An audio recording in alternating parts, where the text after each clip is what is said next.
Hi friends, welcome to Vijayalakshmi kitchen. ನಾನಿವತ್ತು ನಿಮಗೆ ಪುದೀನ ಮತ್ತು ಕರಿಬೇವು ಹಾಕಿ ಬೋಂಡ ಮಾಡ್ತೀನಿ. ತುಂಬ ಚೆನ್ನಾಗಿರುತ್ತೆ. ಸ್ವಲ್ಪ ಈರುಳ್ಳಿ ಜಾಸ್ತಿ ಹಾಕಿ ಪುದೀನ ಮತ್ತು ಕರಿಬೇವು ಹಾಕಿದ್ರೆ ತುಂಬ ರುಚಿಯಾಗಿರುತ್ತೆ. ಅದನ್ನು ಮಾಡೋ ರೀತಿ ನಾನೀಗ ತೋರಿಸ್ತೀನಿ. ಬೋಂಡ ಮಾಡೋದಕ್ಕೆ ಬೇಕಾಗಿರೋಂಥ ಪದಾರ್ಥಗಳು: ಪುದೀನ, ಕೊತ್ತಂಬರಿ, ಕರಿಬೇವು, ಮೆಣಸಿನ್ಕಾಯಿ, ಈರುಳ್ಳಿ, ಕಡಲೆ ಹಿಟ್ಟು, ಉಪ್ಪು, ಸೋಡಾ. ಈಗ ಇದನ್ನೆಲ್ಲ ಕಲಿಸ್ಕೋಬೇಕು. ಈಗ ರುಚಿಗೆ ತಕ್ಕ ಸೋಡಾ ಮತ್ತು ಕಡಲೆ ಹಿಟ್ಟು. ಈಗ ಇದನ್ನೆಲ್ಲ ಸ್ವಲ್ಪನೇ ನೀರು ಹಾಕಿ ಬೋಂಡ ಅದಕ್ಕೆ ಕಲಿಸ್ಕೊಳ್ಬೇಕು.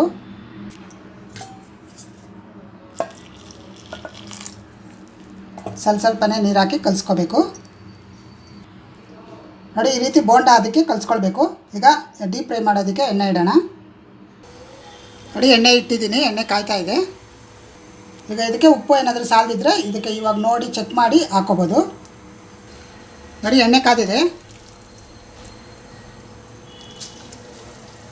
ಈಗ ಯಾವ ಸೈಜ್ ಬೇಕೋ ಆ ಸೈಜು ಬೋಂಡ ಬಿಡ್ತಾ ಬರಬೇಕು. ನೋಡಿ, ಚೆನ್ನಾಗಿ ರೋಸ್ಟ್ ಆಗಬೇಕು. ನೋಡಿ, ಬೋಂಡ ಹಾಕಿದ ತಕ್ಷಣ ತೆಗಿಯೋಕ್ಕೆ ಹೋಗ್ಬಾರ್ದು, ಇಲ್ಲಾಂದರೆ ಮೆತ್ಕೊಂಡ್ಬಿಡುತ್ತೆ.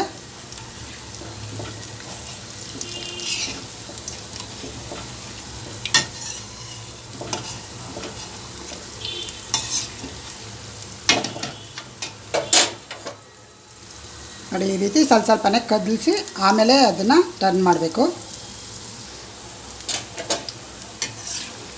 ಎಣ್ಣೆ ಕಾದಿದ ಮೇಲೆ ಸ್ವಲ್ಪ ಸಿಮ್ಮಲ್ಲಿ ಇಟ್ಕೋಬೇಕು.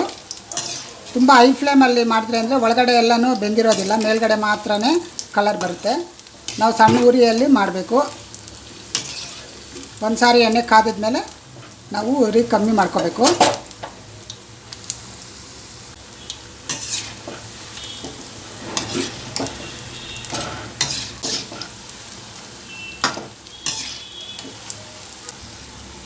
ನೋಡಿ, ಇದಾಗಿದೆ. ಇವಾಗ ಇದನ್ನು ತೆಗಿತೀನಿ. ನೋಡಿ, ಈ ರೀತಿ ಬಣ್ಣ ಬರಬೇಕು.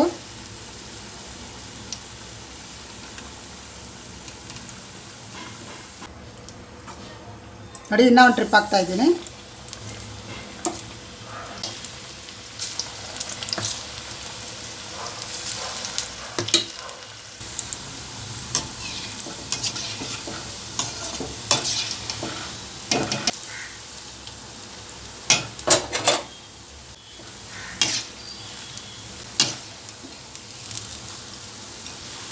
ನೋಡಿ, ಎಲ್ಲ ಚೆನ್ನಾಗಿ ಫ್ರೈ ಆಗಿದೆ.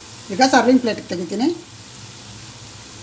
ನೋಡಿ, ತುಂಬ ರುಚಿಕರವಾದ ಪುದೀನ ಮತ್ತು ಕರಿಬೇವು ಹಾಕಿ ಮಾಡಿರುವಂಥ ಬೋಂಡ ರೆಡಿಯಾಗಿದೆ. ತುಂಬ ಟೇಸ್ಟಿಯಾಗಿರುತ್ತೆ. ಇದೇ ರೀತಿ ನೀವು ಪುದೀನ ಮತ್ತು ಕೊತ್ತಂಬರಿ ಹಾಕಿ ಟ್ರೈ ಮಾಡಿ, ತುಂಬ ಇಷ್ಟಪಡ್ತೀರಾ. ಓಕೆ ಫ್ರೆಂಡ್ಸ್, ಆದಷ್ಟು ನನ್ನ ವೀಡಿಯೋಗಳನ್ನ ಲೈಕ್, ಶೇರ್, ಸಬ್ಸ್ಕ್ರೈಬ್ ಮಾಡಿ. ಪಕ್ಕದಲ್ಲಿರೋ ಬೆಲ್ ಐಕನನ್ನು ಒತ್ತಿ ನನ್ನ ಎಲ್ಲ ರೆಸಿಪಿಗಳು ತಕ್ಷಣ ಬರುತ್ತೆ. Thank you.